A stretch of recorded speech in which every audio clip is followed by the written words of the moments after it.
உம்முடைய வார்த்தையை கேட்பதற்கு அவர்கள் விருப்பமில்லாதவர்களாக நான் கண்டேன். நீர் கொடுத்த வாக்குத்தத்தத்தை நான் கொடுக்க முயற்சித்தும் என்னால் கொடுக்க முடியவில்லை. என்னை மன்னியும். மிகவும் வேதனையாக உள்ளது எனக்கு.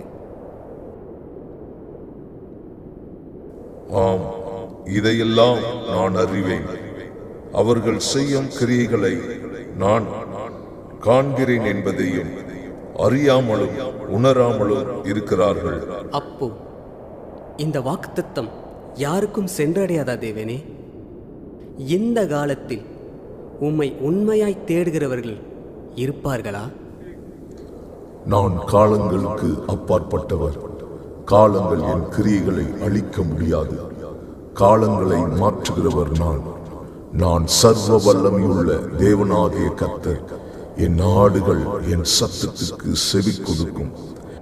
நீ செல், இப்பொழுது என் ஜனங்களை காண்பாய். அப்படியே